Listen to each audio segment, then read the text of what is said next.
Top 5 passive income ideas you can start today. Make money while you sleep.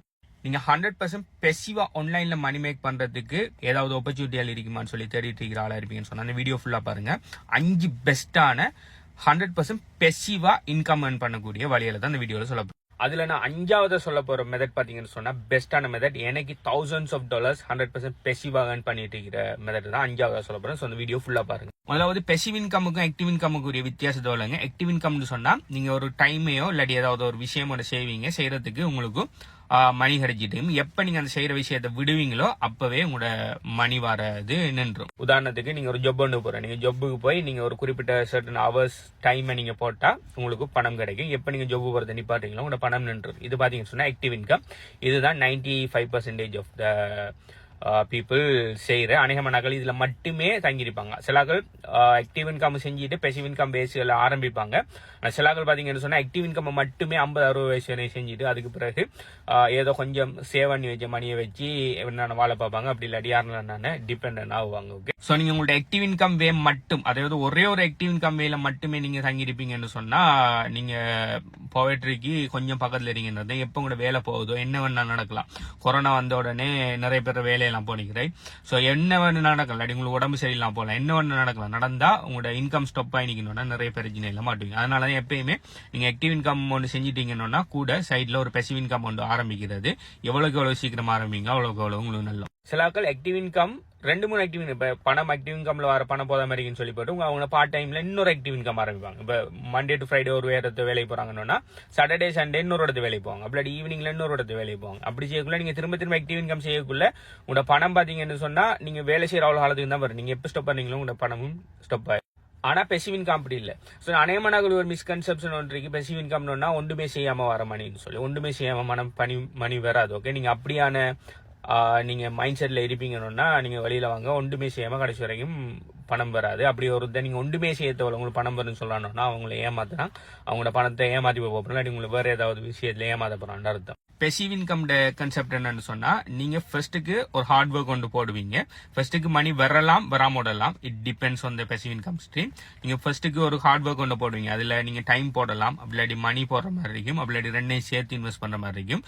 Invest பண்ணி நீங்க ஒரு system ஒன்று build பண்ணுவீங்க, அப்படி இல்லாட்டி ஒரு டீம் ஒன்று பில்ட் பண்ணுவீங்க. நாளைக்கு அந்த சிஸ்டம் நல்லா பில்ட் ஆயினது பிறகு அந்த டீம் நல்லா பில்ட் ஆயினது பிறகு நீங்க இருந்தாலும் சரி இல்லாட்டியும் சரி அந்த டீமோ அந்த சிஸ்டமோ உங்களுக்கு மணி மேக் பண்ணி தந்துட்டு இருக்கும். நீங்க சில நேரம் ஃபுல்லா கம்ப்ளீட் அந்த சிஸ்டத்தை விட்டு வெளியால வர மாதிரி இருக்கும். சில நேரம் அந்த சிஸ்டத்தை நீங்க ஜஸ்ட் மெயின்டைன் பண்ற மாதிரி இருக்கும். ஓகே, இப்ப நீங்க ஆரம்பத்துல பெசிவ் இன்கம் பில் பண்றதுக்கு ஒரு நாளைக்கு 12 hours டைம் போடுறீங்கன்னா நீங்க பெசிவ் இன்கம் டெவலப் ஆயினது பிறகு நீங்க ஒரு நாளைக்கு 1 hour 2 hour டைம் போட்டு மேனேஜ் பண்ண மட்டும் போதும் கண்டினியூஸா உங்களோட சிஸ்டம் ரன் ஆயிட்டு இருக்கும். முதலாவது பெசிவ் இன்கம் என்னன்னு சொன்னா டிவிடெண்ட் ஸ்டாக். டிவிடெண்ட் ஸ்டாக் என்னன்னா கம்பெனிஸ்ல நீங்க இன்வெஸ்ட் பண்ணுவீங்க. அந்த கம்பெனிஸ் என்ன பண்ணுவாங்கன்னு சொன்னா நீங்க இன்வெஸ்ட் பண்ணின கம்பெனியோட ஸ்டாக்ஸும் பிரைஸ்ல அப்ரிஷியேட் ஆகலாம் இல்லாட்டி டவுன் ஆகலாம். ஆனா சில கம்பெனிஸ் பாத்தீங்கன்னு சொன்னா அவங்க இயர்லியோ அப்படி இல்லாட்டி குவார்டர்லி அப்படி இல்லாட்டி 6 மாதத்துக்கு ஒருக்கா எப்படின்னானே என்ன பண்ணுவாங்கன்னு சொன்னா அவங்களோட கம்பெனியோட லாபத்துல ஒரு குறிப்பிட்ட பங்கை யாரெல்லாம் ஸ்டாக் வச்சுக்காங்களோ அவங்களுக்கு தருவாங்க. அதோட பேர் பாத்தீங்கன்னு சொன்னா டிவிடெண்ட். இது பாத்தீங்கன்னு சொன்னா பெசிவ் இன்கம். சோ இந்த டிவிடெண்ட் அவ்வளவு பெரிய அளவுல கிடைக்குமானோன்னா அது உங்களோட முதல்ல பொறுத்து இருக்கு. நீங்க எந்த அளவுக்கு கேபிட்டல் எந்த அளவுக்கு ஸ்டாக் வாங்கி வச்சீங்க பொறுத்து இருக்குது. சில நல்ல பெஸ்டான டாப் கம்பெனிஸ்ல நீங்க ஸ்டாக் வாங்கி போடுவீங்கன்னா உங்களுக்கு கண்டினியூஸா டிவிடெண்ட்ஸ் கிடைச்சிட்டு இது 100% பெசிவ். இதுக்கு நீங்க இன்வெஸ்ட்மெண்ட் மணிங்கிற இன்வெஸ்ட்மெண்ட் உங்களுக்கு தேவை. ரெண்டாவது பெஸ்டான அஃபிலியேட் மார்க்கெட்டிங் ஆப்பர்ச்சுனிட்டி பாத்தீங்கன்னு சொன்னா கிரிப்டோ ஸ்பாட் ட்ரேடிங் போர்ட். நான் future trading, margin trading, option trading எல்லாம் ரெக்கமெண்ட் பண்றேன், அதெல்லாம் கேம்பிளிங். கிரிப்டோ ஸ்பாட் ட்ரேடிங் போர்ட்ல நீங்க கனெக்ட் பண்ணுவீங்கன்னு சொன்னா அந்த பொட்டுல நீங்க நல்ல ஃபண்டமெண்டலி நல்ல டாப்ல இருக்கிற காயின்களை ட்ரேட் பண்ணுவீங்கன்னு சொன்னா லாங் டைம்ல அது என்ன செய்யும், மார்க்கெட் கீழே போகக்குள்ள நல்ல லாபமான பிரைஸ் காயின்ஸ் வாங்கும்.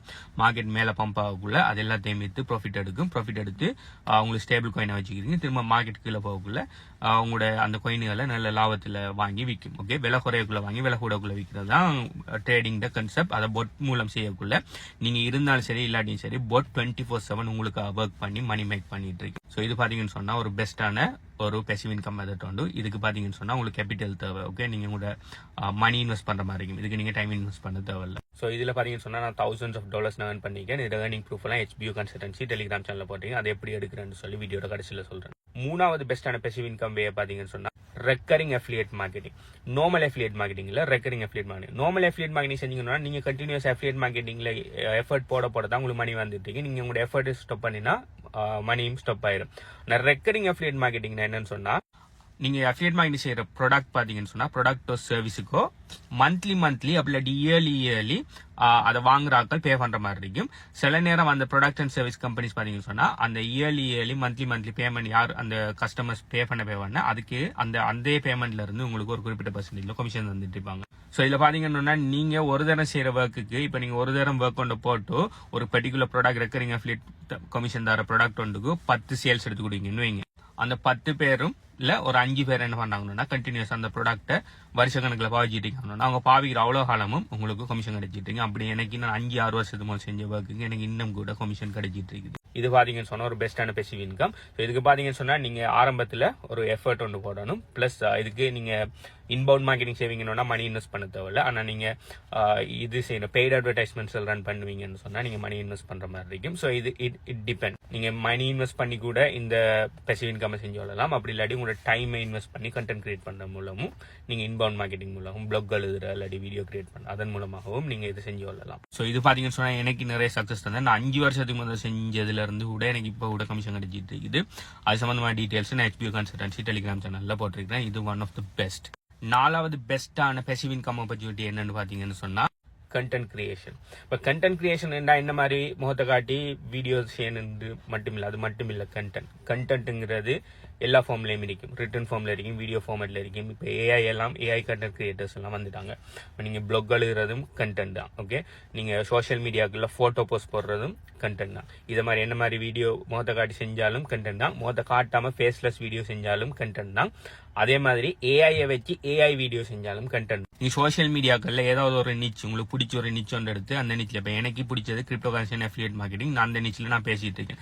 உங்களுக்கு வேற ஒரு நிச் பிடிக்கணும்னா அந்த நிச்சில் நீங்க கண்டினியூஸா உங்களுக்கு தெரிஞ்ச விஷயங்களை கண்டென்ட்டா கிரியேட் பண்ணி மத்தாக்களுக்கு நீங்க வேல்யூ ப்ரொவைட் பண்ணக்குள்ள உங்களுக்குன்னு சொல்லி ஒரு பிராண்ட் ஒன்று உருவாகும். இப்போ எந்த பிராண்ட் பாத்தீங்கன்னு சொன்னா ஆசிபாசன் பிளஸ் HBO கன்சல்டன்சி, இந்த ரெண்டும் நான் உருவாக்கின பிராண்ட். ஓகே, ஸோ இப்படி உங்களை சுத்தி நீங்க கண்டென்ட் கிரியேட் பண்ற மூலம் நீங்க ஒரு பிராண்ட் ஒன்று உருவாக்குவீங்கன்னு சொன்னா அந்த பிராண்டை வச்சு நிறைய வழியில அதை மானிட்டைஸ் பண்ணலாம். அந்த பிராண்டுக்கு இப்ப நீங்க ஒரு பிளாட்ஃபார்ம்கள் AdSense அதாவது பார்ட்னர்ஷிப் ப்ரோக்ராம்ல இப்ப நீங்க யூடியூப்ல கண்டென்ட் கிரியேட் பண்ணீங்க சொன்னா யூடியூப்ல இருந்து AdSenseல இருந்து மணி மேக் பண்ணலாம். நீங்க பிளாக் எழுவீங்க சொன்னா பிளாக் நீங்க AdSenseல கனெக்ட் பண்ணீங்கன்னு சொன்னா அதுல இருந்து மணி மேக் பண்ணிக்கொள்ளலாம். அப்படி இல்லாட்டி உங்களோட கண்டென்ட் கிரியேட் பண்ணீங்கன்னா நீங்க உங்களோட அதாவது உங்களோட நிச்சுக்கு ரிலவெண்டான அஃபிலியேட் ப்ராடக்ட்ஸ் செல் பண்ற மூலம் அஃபிலியேட் மார்க்கெட்டிங் மூலமாகவும் நீங்க மணி மேக் பண்ணிக்கொள்ளலாம். ஸோ நான் வீடியோ கண்டென்ட் கிரியேட் பண்ணுவேன், இந்த முகத்தை காட்டி வீடியோ கிரியேட் பண்ணுவேன்.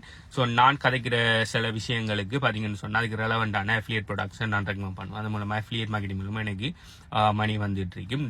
அதாவது இந்த கண்டென்ட் பேஸ் பண்ணி அதோட சேர்த்து பாத்தீங்கன்னு சொன்னா பேக்ரவுண்ட்ல என் ஓன் ப்ராடக்ட்ஸையும் நான் செல் பண்ணிட்டு இருக்கேன். பிளஸ் எனக்கு AdSense மூலமாகவும் சில பிளாட்ஃபார்ம்ல மணி வந்துட்டு இருக்குது. ஓகே, ஸோ கண்டென்ட் கிரியேஷன்ல நீங்க பெஸ்ட் ஆயினீங்கன்னா உங்களுக்கு அதோட சேர்த்து 3-4 ஏர்னிங் ஆப்பர்ச்சுனிட்டிஸ் வரும். ஸோ நாளைக்கு நான் இந்த கண்டென்ட் கிரியேட் பண்ற விட்டாலும் நான் இவ்வளவு காலத்துக்கு கிரியேட் பண்ண கண்டென்ட் எல்லாமே எனக்கு மணி மேக் பண்ணி தந்துட்டு இருக்கேன். லாஸ்ட் பட் நாட் லீஸ்ட், இந்த நான் ஆல்ரெடி சொன்ன 4 பெசிவ் இன்கம் மெத்தட்டை விட கூடுதலான அளவு எனக்கு மணி மேக் பண்ணி தந்த 5வது பெஸ்டான பெசிவ் இன்கம் மெத்தட் என்னன்னு சொன்னா business. Start your own business. So இப்போ நம்ம ஆல்ரெடி சொன்ன பிசினஸ்ல என்னன்னா ஸ்டில் பிசினஸ் தான். ஆனால் 5வது பாத்தீங்கன்னு சொன்னா start your own product or service. Okay, own brand, own company. Okay, இப்போ நான் HBO கன்சல்டன்சின்னு சொல்லி நான் என்னைக்குன்னு சொல்லி ஒரு ஓன் கம்பெனி உண்டு நான் ரெஜிஸ்டர் பண்ணி, நீங்க கம்பெனி ரெஜிஸ்டர் பண்ணி தான் செய்யணும் இல்லை, ஓன் பிராண்ட் ஒன்று கிரியேட் பண்ணி நீங்க உங்களோட ஸ்பெஷாலிட்டி நீங்க என்னத்துல உங்களுக்கு ஸ்பெஷல் இருக்கோ அதுல நீங்க டிஜிட்டல் ப்ராடக்ட் செல் பண்ணலாம். அப்படி இல்லாட்டி நீங்க சர்வீஸ் செல் கொடுக்கலாம், இல்லாட்டி நீங்க ஏஜென்சி மாதிரி மற்றவர்களுக்கு போய் ஹெல்ப் பண்ணலாம். நீங்க உங்கள்ட்ட எதுல ஸ்பெஷாலிட்டி, இப்போ உதாரணத்துக்கு பாத்தீங்கன்னா நீங்க ஒரு மெக்கானிக்கா ஒர்க் பண்றீங்க, உங்களுக்கு மெக்கானிக் சம்பந்தமான நிறைய விஷயங்கள் தெரியணும்னா அது சம்பந்தமா மெக்கானிக்ஸ் விஷயங்கள் சம்பந்தமா ஒரு கோர்ஸ் ஒன்று உருவாக்கலாம். அப்படி இல்லாட்டி மெக்கானிக் சம்பந்தமா நீங்க என்ன செய்யலாம், கன்சல்ட் பண்ணலாம் ஆட்களுக்கு. அப்படி இல்லாட்டி நீங்க இது மொபைல் மெக்கானிக் எதனான சர்வீஸ் சென்டர் மாதிரி ரன் பண்ணலாம். என்னன்னா ஓகே, நீங்க உங்களோட ஓன் பிசினஸ் ஒன்று ஸ்டார்ட் பண்ணுவீங்கன்னு சொன்னா ஃபர்ஸ்ட்டுக்கு கஷ்டமா தான் இருங்க, எல்லாமே நீங்க செய்யற மாதிரி இருக்கீங்க. அதுக்கப்புறம் கொஞ்சம் கொஞ்சமா ஆட்களை ஹையர் பண்ணி நீங்க அவுட் சோர்ஸ் பண்ணுவீங்கன்னா நீங்க இருந்தாலும் சரி இல்லாட்டி சரி நீங்க மேனேஜ் பண்ற மட்டும்தான் உங்களோட டீம் என்ன செய்யும் உங்களுக்கு ஒர்க் பண்ணி மணி மேக் பண்ணி தந்துட்டு இருப்பாங்க. இதுதான் நான் சொன்ன இந்த 4லையும் பெஸ்டானது, எனக்கு நிறைய மணி மேக் பண்ணி தந்தது. உங்களுக்கு இதுல எது பிடிச்சதுன்னு சொல்லி கீழே கமெண்ட் பண்ணுங்க. மேலதே டீடைல்ஸுக்கு HBOன்னு சொல்லி கமெண்ட் பண்ணுங்க. எங்களோட HBO கன்சல்டன்சி டெலிகிராம் சேனல்ல ஜாயின் பண்ணிக்கொள்ளலாம். பை.